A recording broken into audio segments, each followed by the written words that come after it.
All right, before we get started with today's episode, I want to share something that I'm very excited about with you. It's called Think Extra Queerly. So we've got Think Queerly as a publication on Medium, the Think Queerly podcast, and now I'm just going super queer. Think Extra Queerly is humane thought, leadership, and self-mastery put into practice. So this is my premium members-only podcast edition for the same audience, for you, the thought leaders, the change makers, and the queer creatives. So what's that mean? I'm going to go into much more detail over the coming weeks about what Think Extra Queerly is. But basically, I want to help you go to the next level. So first of all, there will be an Ask Me Anything area. So it's literally if you've been on different places where you can ask a question and people can upvote the question, meaning they think this is a great question, they wish they had asked it, that sort of a system. I'm going to be responding on a monthly basis in detail to those kinds of questions as a members only episode. And we're going to try and keep it specific to the content that I'm sharing, but it could be something related to LGBTQ issues, thought leadership, or self-mastery from a transformational coaching perspective. I'm going to be, in the future, offering my personal evolution processes that I create pretty much one a month over the last while as a members only feature. So you will get access to the training episode, the video training, the PDF worksheet that you can download. And I will also be offering a monthly personal evolution live Zoom with me so that you can get even more refinement and alignment with the process. One of the challenges with doing the personal evolution processes on your own is that it is very demanding. You do have to think through how to answer these questions, but if you're stuck, if you're not sure what the question is asking of you, this is the way in which you can really make these processes work for you so you can get those aha moments, so you can get that clarity and focus and create the strategy to keep on the direction that you want to go forward on. And that's basically it. I don't want to say too much more about that other than you will find that information, that link to learn more about the different membership tiers or plans in the show notes. So go check it out. There is no obligation. If you decide to become a member, there are a couple of options where you can try it entirely free for 30 days and you can cancel before your credit card or your Apple Pay is charged. You can cancel the membership at any time, and there will be otherwise no changes to the Think Queerly podcast. I will still be publishing on a weekly basis. Okay, so let's get into today's issue then, shall we? Thoughts on the issues to consider for leaving Facebook. So I published a post earlier this week on Think Queerly on Medium, and they were just sort of some stream of consciousness thoughts in response to something that a really good friend of mine had posted on their Facebook feed, wondering if they should leave Facebook. So I want to talk a little bit about what I say in that article, but expand a little bit more here in the podcast with some further, more personal reflections on my observations of how I behave, how I've changed, challenges I find with the various platforms, specifically and mostly Facebook and Instagram, because they are the same company. So this is going to be about the benefits of staying on those on either of those platforms versus compromising your personal values and possibly supporting a very harmful business model, namely Facebook and Instagram, and supporting a continuously divisive and polarizing medium that is certainly playing a part in what we're seeing playing out in different parts of the world. So let me start with how this happened. So my friend wrote, and I just edited it just a little bit. It was a much longer posts, but basically they said, I also feel out of integrity supporting a platform that is detrimental to the current and future society I want to live in. Simply by being here on Facebook, I encourage their business model and I reward their decision-making process. And from a values perspective, I feel like I should go. And then she asked for people to share their thoughts and opinions, but from a contrarian perspective. She was interested in knowing why should she basically stay. So I responded first by journaling, and then I pretty much cut and paste what I wrote. I didn't give an entirely contrarian perspective, but I thought, there are a number of really good reasons for leaving Facebook. Probably there are more good reasons for leaving Facebook than there are for staying on. And of course, we have to look at all of the different social media platforms that we may or may not use and decide when is more than one too many. What are these different platforms doing for you? Are they helping you build your business? Are they a way of keeping in contact with your bestest of friends? Or is it just a distraction? Perhaps it's a healthy distraction. There's things that you enjoy, like maybe you enjoy watching funny things on TikTok or looking at wonderful puppy and kitten videos on Instagram. I don't know. But maybe it's also an unhealthy distraction in the sense of seeing all those comments and likes gives you a dopamine hit. You feel good, you feel accepted.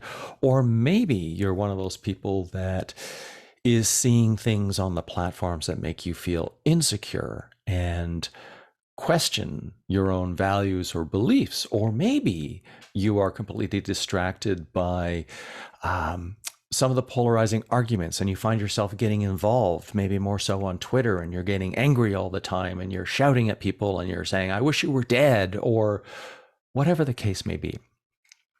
So this is a situation where not only do we need to know what we most value, our core values, and whether or not those platforms are serving those values for us, but the very human behavioral aspect of how addicted are we to the platform.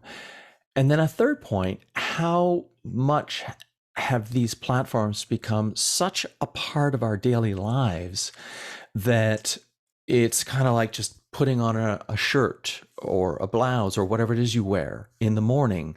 It's become normal. And for you to go outside on a winter's day without a shirt and a jacket would be abnormal, would be, why are you doing such a thing? And to leave one of these platforms almost has that same sentiment from either ourselves or other people. So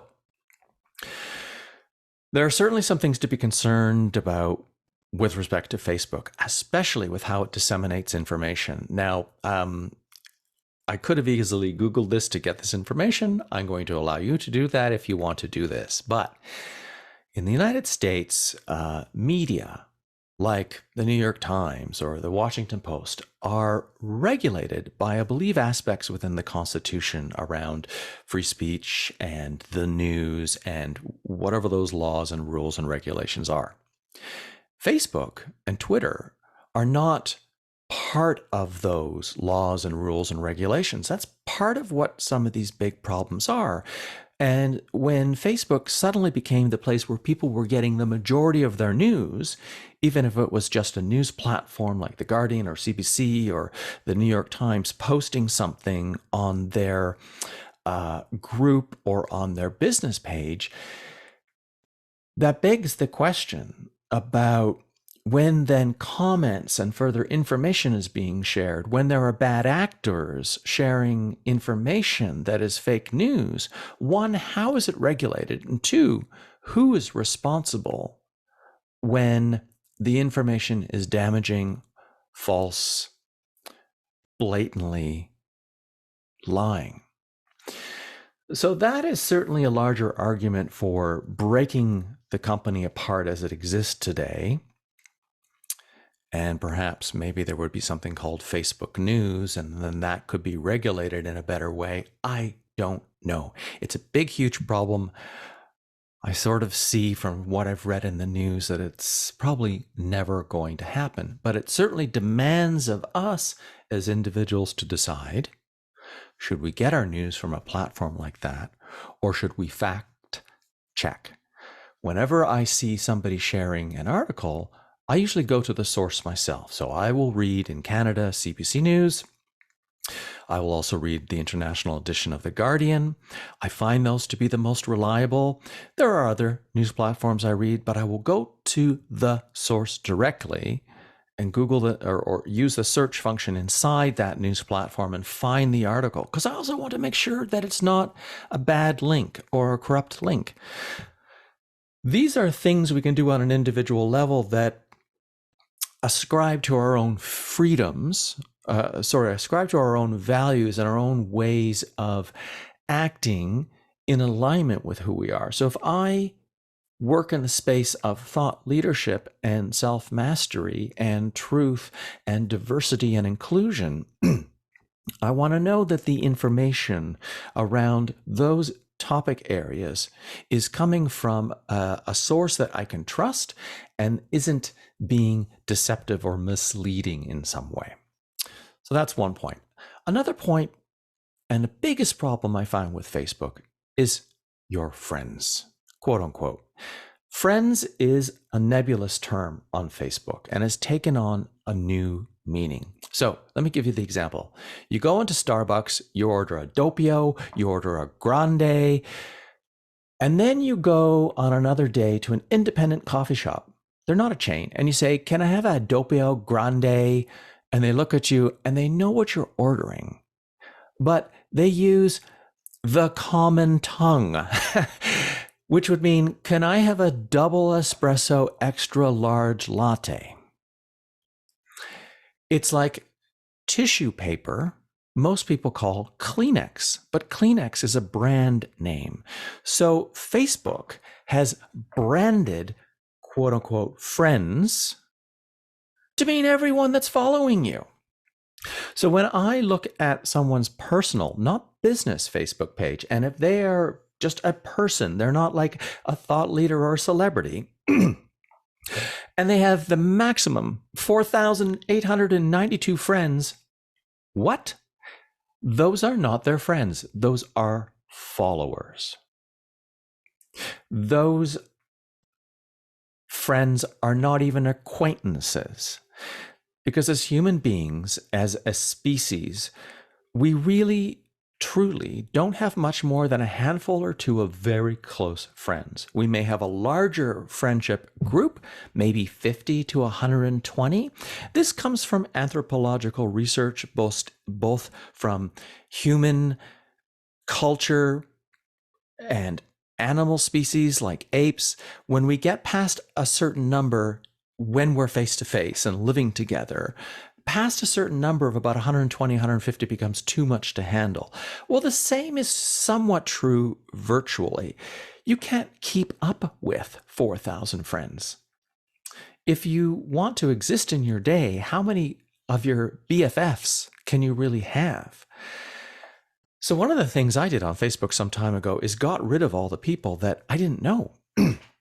I don't let people become friends on my Facebook page unless I actually really know them or unless I've been following something of interest by them. But that's a whole other discussion about how I see Facebook and its usefulness for me and its meaningfulness for me as have been on like a downward trajectory for a very, very long time.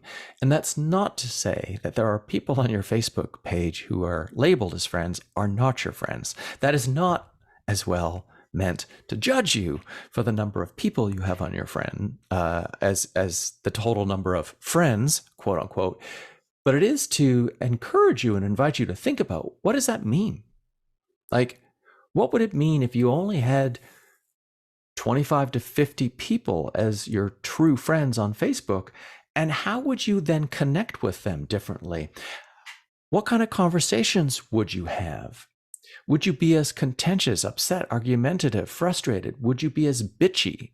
Or would you be more loving? Would you be more inclusive? Would you be more friendly? Would you be more interested and engaged with what your true friends were doing if it was a smaller number of people you actually truly cared about, accepted, and connected with, and cared about?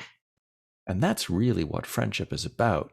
And that's what Facebook has destroyed, in a sense. The light word would be Facebook has disrupted the meaning of friendship. I would say Facebook plays a large part in how they have destroyed what the true meaning of friendship means. Now, I'm just looking at some of my notes here. From a business perspective, for someone like myself that wants to use social media to share my message, well, you could rightly say, well, if you want to promote your message, you have to pay for it. I can't argue with you there on one level, but what I do and the work I do is not selling widgets. That doesn't make me better than somebody that is producing toasters that are exceptionally useful and everybody wants one, or somebody that is making some really cool gadget that makes it so easy to open lids off very difficult containers for somebody that has arthritis in their hands. Don't get me wrong on this idea, but I'm thinking about how we can better master our emotions and our states of mind, and how we can become better people, more connected to others and more connected with the planet of which we are a part, of which we come from. And that's why I'm developing this virtue philosophy of human-heartedness, something simple, but maybe not easy to practice, something simple, but definitely not an ideology or a set of rules and constraints. That's something I want to share openly. And the engagement level I've seen on social media has dropped so precipitously. It is disheartening to see the number of advertisements that are just continuing down the path of buy more of this, buy this so that you have more stuff, buy this so that you feel like you're a more important human being, buy this so you have more glamour, buy this so you have the perfect body, so you'll find the perfect body, feeding into people's dis-ease with themselves and creating more consumer goods that only harm the planet. I'm not saying you shouldn't do some of these things, but I'm saying we certainly need to look at the kind of messaging we're receiving and whether the messaging we're receiving is really just an advertisement, a promotion that's feeding into our weakness and our egos, or whether we want to follow messaging that makes us think, makes us contribute, helps us practice humility and compassion, acceptance, connection, and care for other people. And so one of the big problems as I sort of bring this to a conclusion is this platform, Facebook, does not allow the individual to control or prioritize their feed anymore. It used to be a historical feed, newest posts first from those people you were following. Now, if somebody comments on something that was 5 days ago and you're following that person, that shows up in your feed. Now, if somebody promotes a post, that shows up in your feed first. Now, if somebody is perhaps a member of your group and wanted all posts from your group to show up in their feed, it doesn't anymore unless you promote that. Now we see less of these recommended posts or less of these people to follow, and you can't turn that off. I don't want to see that for me. I don't care. I will find the people that I want to follow on my own. No, thank you, Facebook algorithm.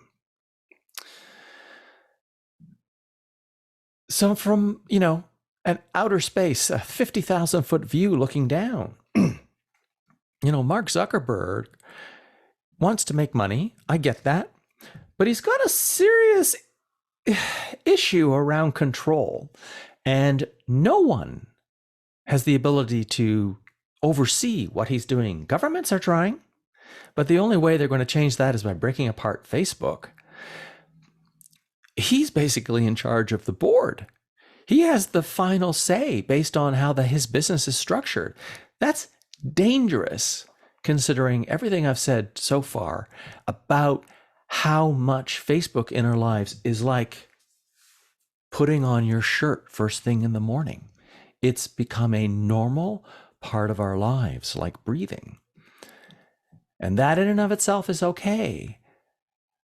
But if we cannot control the overlord, Mark Zuckerberg,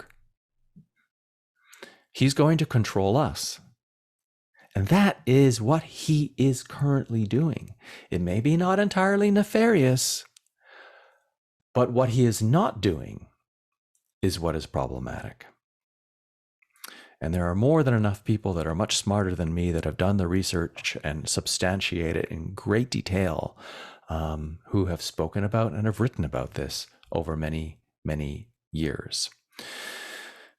So I want to read my conclusion that Facebook has changed the landscape for the sharing and consumption of information. I believe this is something that needs to be analyzed and disrupted back to something that we used to have, a much more humane way of communicating and interacting than what we are experiencing now. And one more thought. This is perhaps an invitation to think about how you might want to proceed. It's certainly something that's always in my mind. How do you spread your message? How do you share something that's important and meaningful to you in a thoughtful way that connects with other people, that engages with people on a level of discussion, acceptance, compassion, instead of contention, instead of division? Because this is one of the problems if we leave Facebook with Twitter, is people just like bang, bang, bang their opinion out onto the page, not seeing another person, thinking that they can say whatever the hell they want to say without any care for how that other person might react. Now, how the other person reacts is what they choose to believe and how they want to feel. But not everyone has the capacity or the training to best manage their emotions, to best manage perhaps their addictions to platforms like Twitter and Facebook, which most of us have to some degree.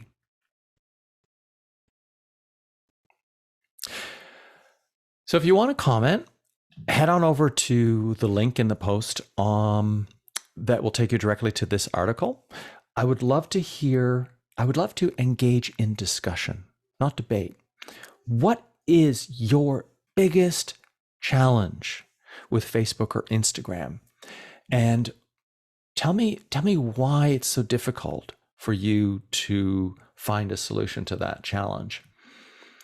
This is where change happens. There are other people doing this. I'm not the only one. But if we want to reach some sort of a critical mass, more of us need to be on the same page about how we would either like to see Facebook change or other social media platforms so that they are more accepting, they are less contentious, and they are more truthful, and they are more observant of practices that keep people safe, and that they are more accountable to the people who use the platform, who are using it for the common good. Put it that way. And as always, just to wrap with how I started, if you want to go deeper, if you want to think more queerly and up your self-mastery skills in knowing your values, your beliefs, how to better manage your emotions in difficult situations, to get more prediction and response in life, and to know what you stand for in life, then the premium version of this podcast is definitely something that you would want to consider and take a look at. Again, the link is in the show notes. Thank you so much for watching. And until next time, think queerly.